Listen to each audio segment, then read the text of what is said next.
So after what, like 8 or 9 years, Max Holloway has found himself out of the pound for pound rankings. Like, what the fuck going on with that? But hey, it's your boy DHP. Y'all know the rest, man. And hey, so this is my March UFC, or should I say, my UFC updated rankings video for the month of March. Y'all know now I'm gonna do at least one updated rankings video per month, either the middle of the month or the end of the month, depending on how the days fall. But I normally don't talk about the pound for pound rankings because, as my usual rant with the regular rankings, the pound for pounds is kind of flawed to me as well. But I do want to talk about Max Holloway just a little bit. Is he's going to be the thumbnail of the video and potentially the subject, the title of the video. But how is it that he finally, after losing to Charlie Olives, right? He finally gets bounced from the pound for pound rankings when I thought, and this is how you know I haven't paid attention to the pound for pound ranking. I thought he would have got bounced out after he lost against Ilya Taporia. But I guess with a lot of shit that was going on within that time frame, because he was coming off the UFC 300 the 300 knockout to Justin Gaethje. So I guess he was still in there. But at the same time, going back through this shit, and by the way, this is a very late upload, so as we speak, it's still Thursday, but it's like around 11:30ish, so y'all probably ain't gonna see this shit till like midnight or 1 o'clock in the morning. And this video probably gonna lead into the preview show for UFC London with Marcel Evloff, Leroy Murphy. But I would have thought Max Holloway been got put out of the pound for pound rankings, because during that time, even though he was on a huge winning streak before the Ilya Taporia loss, he did lose to Volk 3 times. So he lost the title the first time to Volk, right? And then he lost the 2 other times. So how within that time frame, which is why I'm like, that's why I really don't even say anything about the pound for pound rankings, because you would have thought, yeah, Max Holloway is a beast and all this shit, and he has been going on a huge fight winning streak, but you would have thought he would have kind of got bounced out of the rankings after maybe the second Volk loss. You know what I mean? Like, y'all see how logically, like, he lost to Volk 3 times. Not only did he lose to Volk 3 times, but he lost the title to Volk. So you would kind of think with this nigga Max not being a champion no more, then losing 2 other times to one fighter, you would think he would not be in the rankings like that. But that's neither here or there. It's just crazy that, and then on top of that, he lose to Ilya Taporia.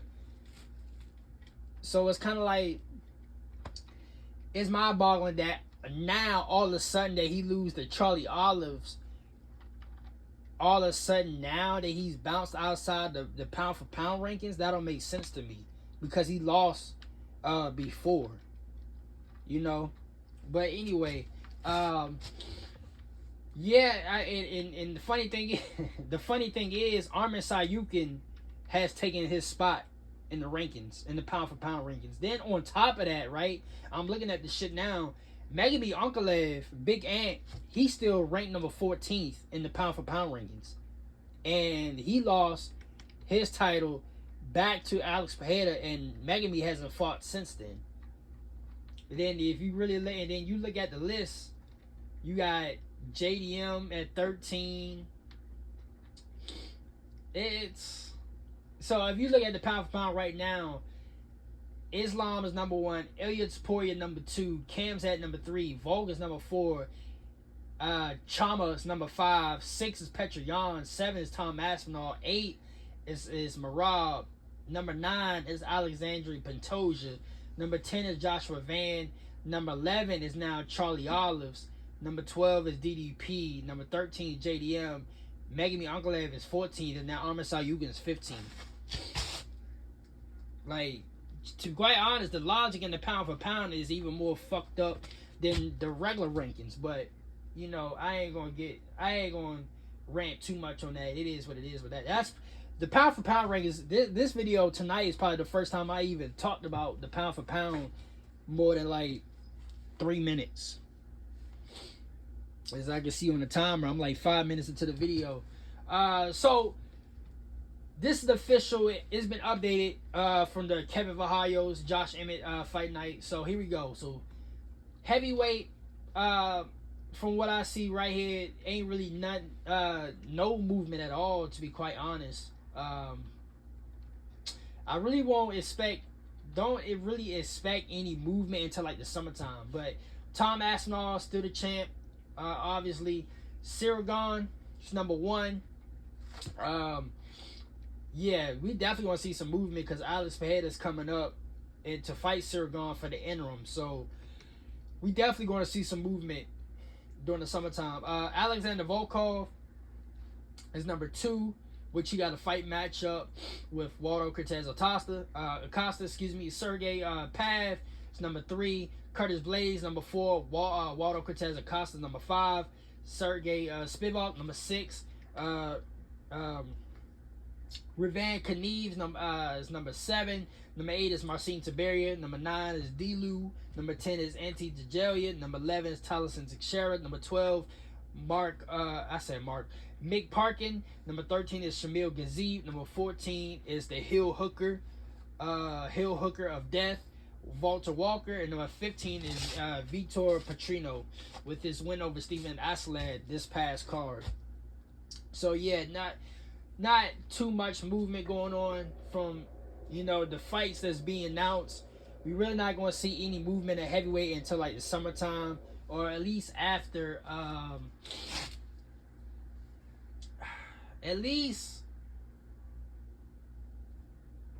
after 328. More than likely 328. Especially if Waldo Cortez, if Waldo beats Volkov, we're at 328, then we definitely going to see some movement. But also is dependent on what happens at the White House card with Alex Pereira. Alex Pereira and Cyril Gane fighting for the interim. If Alex Pereira beats Cyril Gane, I'm telling you right now, Alex Pereira beats Cyril Gane, which we're going to get there when it's time in June or late May. Alex Pereira beats Cyril Gane. That might be Cyril Gane's last chance at a title. Like, I wouldn't say ever, but how many chances has Cyril Gane gotten a title shot or an interim title shot and he hasn't come up big? You know what I mean? So if he loses the AP to that boy Chama, that's pretty much it. Like, if I was Cyril Gane, I'll probably think about moving down to light heavyweight.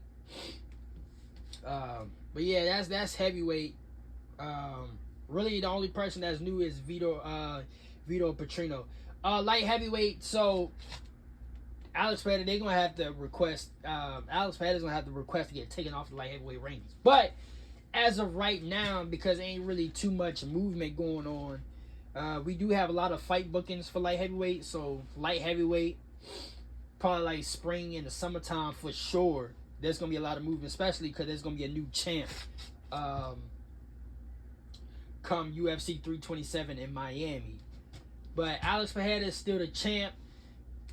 Megami Ankalaev is number one, which, by the way, is really not announced yet, but based on the timeline and a little cryptic post, quote unquote, is looking like Megami Ankalaev is about to face Robert Whittaker in July. So keep your eyes on that announcement if it comes to fruition.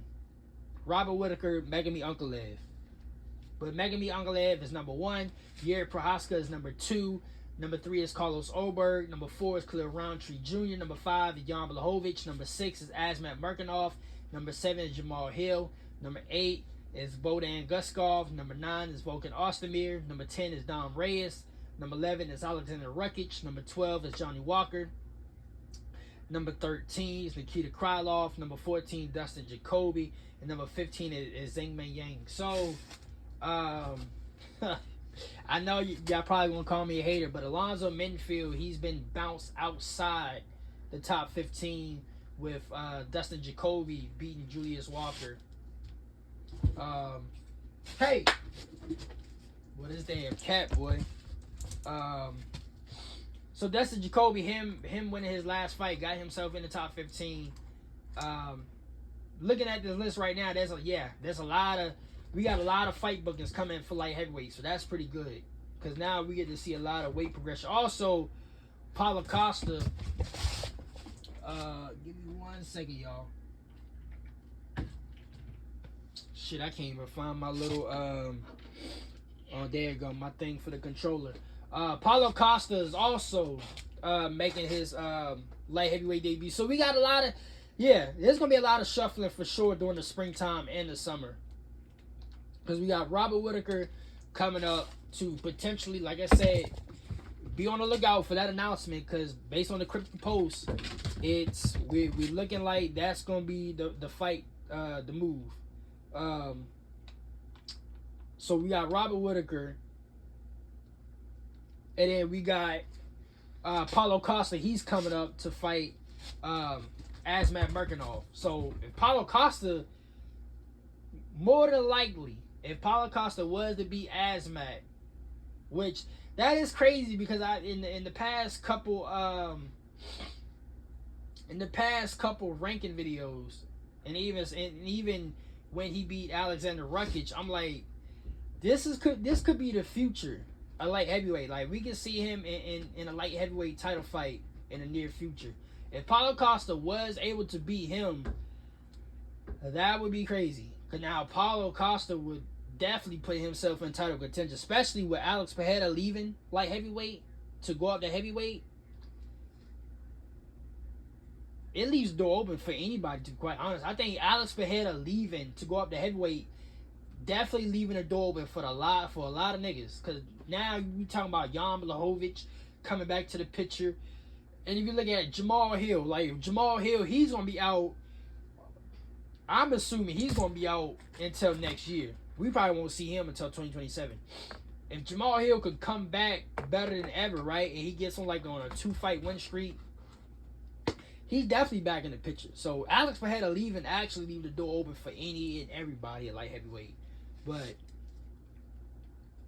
yeah, this and then also Dom Reyes and Johnny Walker, they about to fight. They gonna be on the 327 card with Yuri and Carlos Oberg, and Dom is ranked number 10. Like I said, Johnny Walker is number 12. So if Johnny Walker was to beat Dom Reyes, Johnny Walker would be back inside the top 10.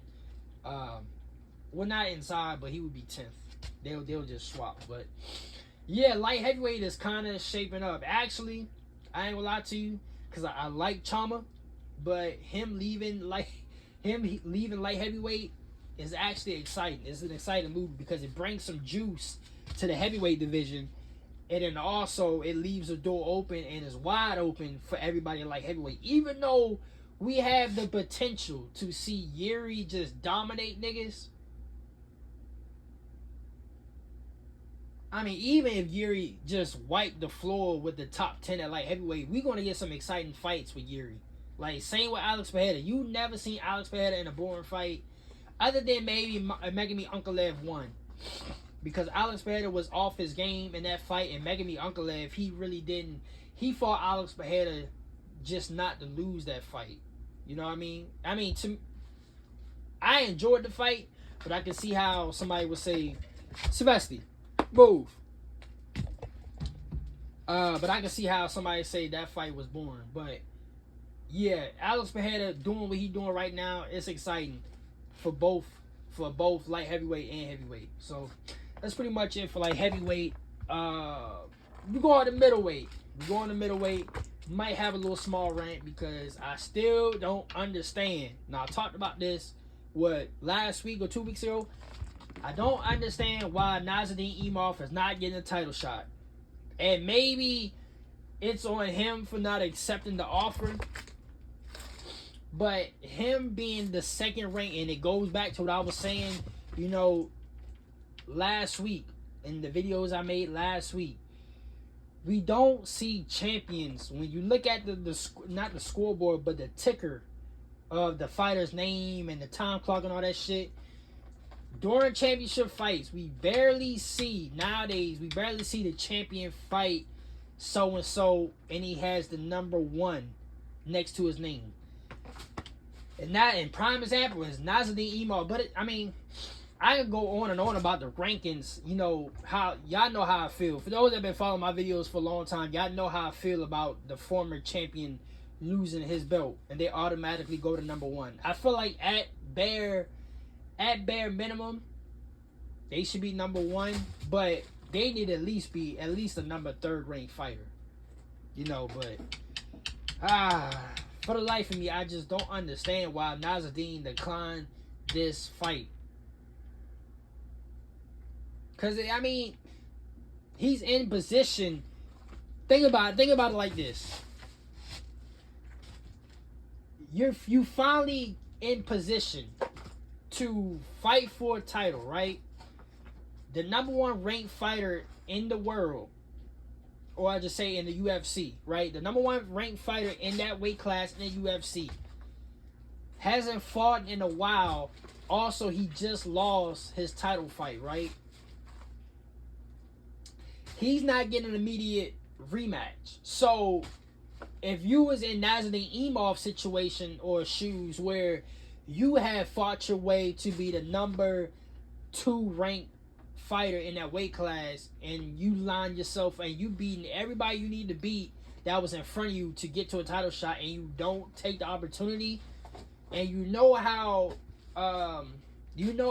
Hunter Campbell, Mick Maynard, and Dana, how they feel about niggas declining title shots. Like, if you get skipped over, bruh, they hold that shit against you. So I hope it's not the case where Nasruddin now is in a position where Sylvester, come on now, I'm trying to do this video.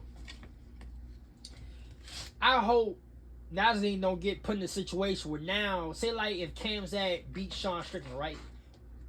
Khamzat beats Sean Strickland, or even Sean Strickland beats Khamzat. For the life of me, I just hope they don't go to, well, okay, so you got Izzy ranked number 4, right? He's about to fight Joe Pyfer. Joe Pyfer beats Izzy. More than likely, Joe Pyfer is going inside the top 5 rankings. Joe Pyfer beat Izzy. So now, we're going to fast track and we're going to give Joe Pyfer the title shot. Or, let's just say DDP comes back, right? DDP comes back. Now, because DDP comes back, he win his fight. He's still the ranked number 1 fighter. Now, he's going to get his rematch, you know? Especially if let's just say hypothetically, Sean Strickland beat Khamzat, which he's not, you know. I mean, we've seen stranger things happen before, but he's not. But DDP already has 2 wins over Sean Strickland. DDP comes back, wins a fight, Sean Strickland the title. Nasruddin Imov, he's definitely getting skipped over. Which is why I'm kind of like, come on, Nasruddin. We cannot. I understand that you might be friends or you might be family with Khamzat, but title shots comes once in a lifetime. You know, sometimes 2 or 3 times, depending on the situation, how good you is. But you cannot play with your career like this, because these niggas will hold that shit against you.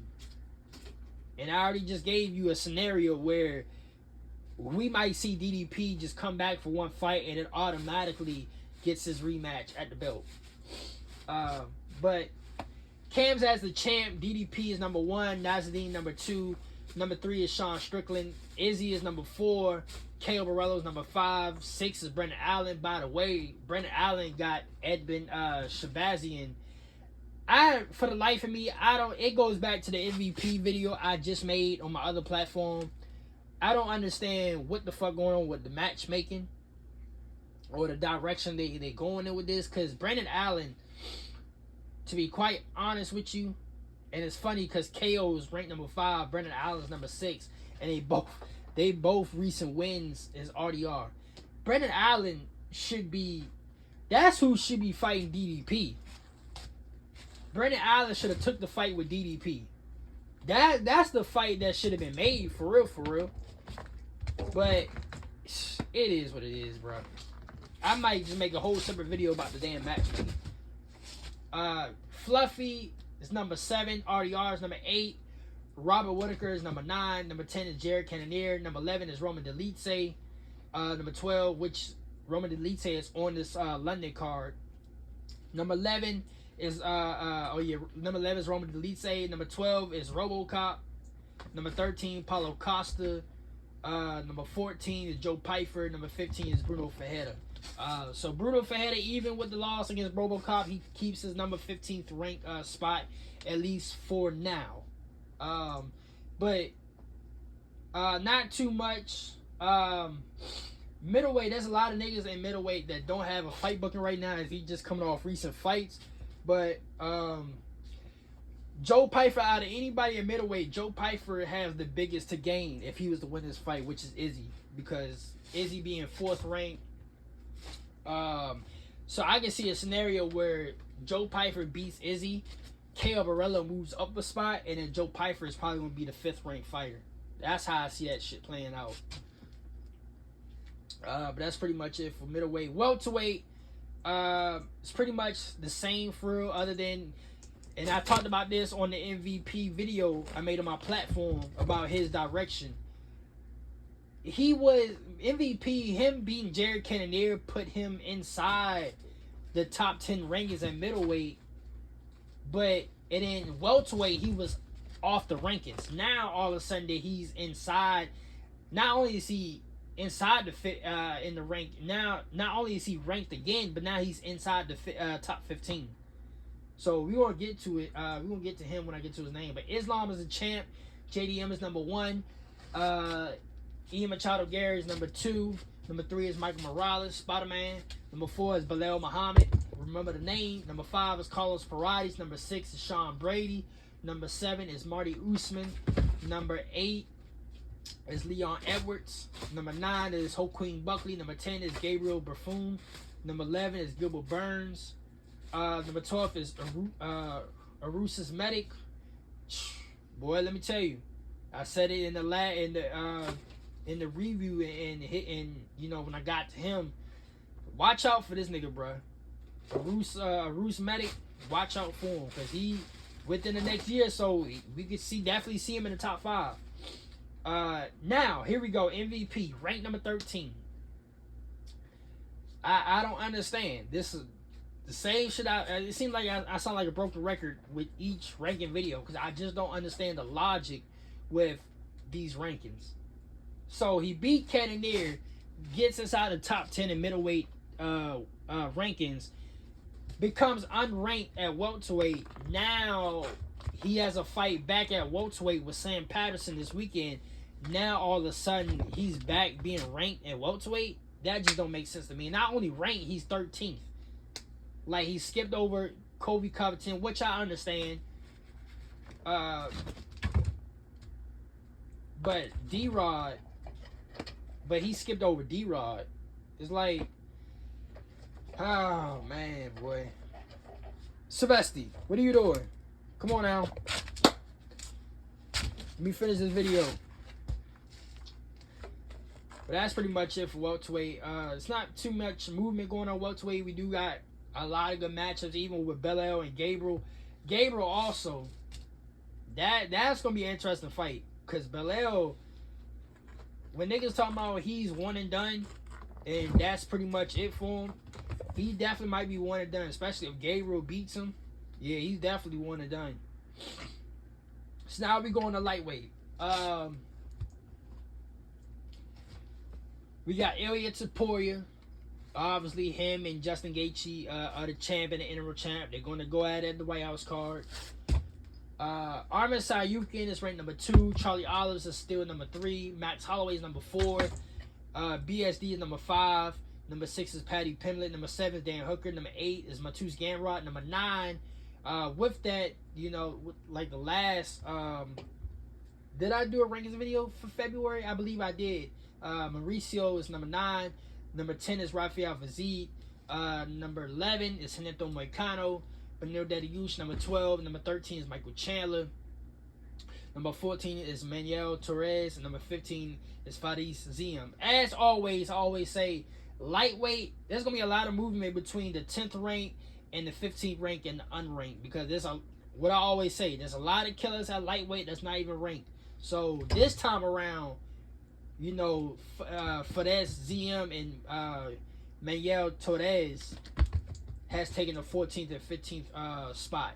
So we gonna see where it go from here. But middle lightweight, we got a lot. We got a lot of good. Well, at least, from second on to seventh, we don't have any fight bookings, but they all just fought. But below, like from Matus Gamrot on, we got a lot of good fight matchups being made. Also with Topuria Gaethje. So, and then also Topuria, he may or may not go up to welterweight after him destroying Justin Gaethje. So lightweight expects a lot of shuffling at lightweight moving forward, going into the spring and the summertime. Featherweight. So Alex Volk is the champ, obviously. And this is what I was referring to the video I made last night, or yesterday rather.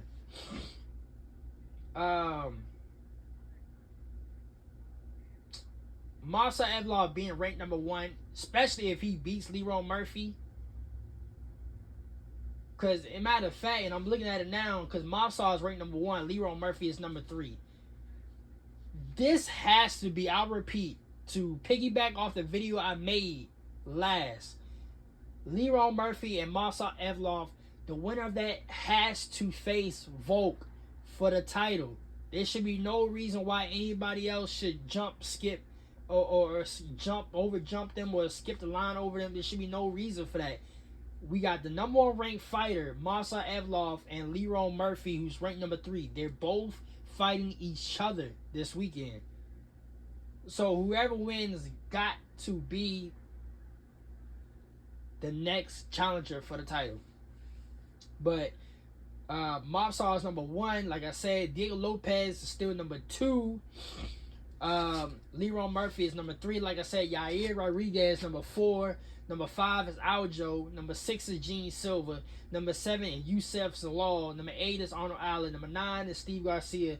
Number 10, with Kevin Vajayos beating Josh Emmett as predicted. Kevin Vajayos is now a top 10 ranked fighter. He's a 10th ranked fighter. He jumped ahead 4 spots. So that was expected. T City is ranked number 11. Number 12 is I can never pronounce his first name, but I'm gonna just say Mel Costa. Number 13 is Patricio Pitbull. Number 14 is David Onamba. Number 15 is Josh Emmett. So Josh Emmett, I figured that he would have been bounced outside the top 15, being unranked, but he's just the 15th ranked fighter for right now. So yeah, that's the only movement that happened was Kevin Vajayos now pushing himself further into the rankings with him destroying Josh Emmett. Bantamweight, Petrion's the champ. Marab is number 1. Umar is number 2. Number 3 is Sugar Sean O'Malley. Number 4 is Corey Sandhagen. Number 5, Sung Yadong. Number 6 is Amir Zabib. Number 7 is Davison Figueiredo. Number 8 is Mario Batista. Number 9, David Martinez. Number 10, Chito Vera. Number 11, Peyton Talbot. Number 12, Vinicius Oliveira, which, my personal opinion, he needs to go up to fucking featherweight. That's my opinion. Number 13 is Chiwiwis, Raul Rosas Jr. Number 14 is Montel Jackson. Number 15 is Farid Bashat. But yeah, really ain't too much movement going on. Really ain't, not a lot of niggas got any fight matchups right now for bantamweight other than Sugar Sean and Amir Zabid, and then Davison Figueiredo and Sung Yadong. But it is Montel Jackson, he had a fight matchup. But everybody else from Mario Batista on had a recent fight booking, like to start the year. So, you know. And also David Martinez and Chito Vera just fought.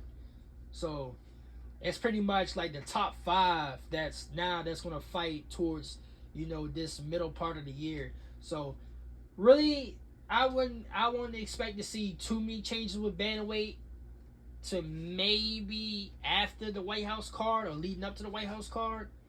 But yeah, that's pretty much it for bantamweight. Then flyweight, we got Joshua Van, the champ. Alexander Pantoja is ranked number 1. Manel Cap, number 2. Tatsuro Tada, number 3. Number 4, Brandon Royval. Number 5 is Koji Horiguchi. Number 6, Lonier Kavanaugh. Number 7, Amir Balzi. Number 8 is Hasua Balvi.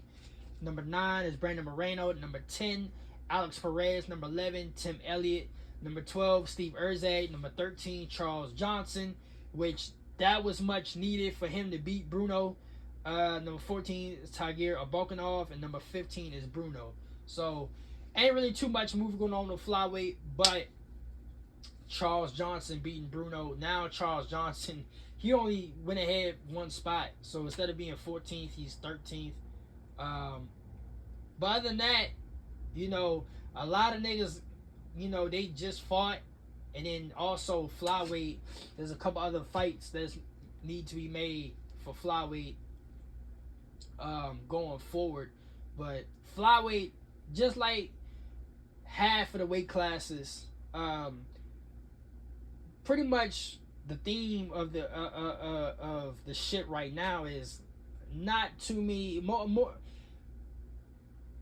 Most of these weight classes are going to see a lot of fluctuating and a lot of shuffling once we get closer to the White House card, because because half the niggas already falling, because we already in the third month of the new year, and so half of these niggas already fought. So now as we push into the spring, the summer, midsummer, and then late summer, we starting to get more of these fight bookings, and then, you know, that's where we're going to see the most fluctuating, especially with like the White House card, and then the next month for July is International Fight Week.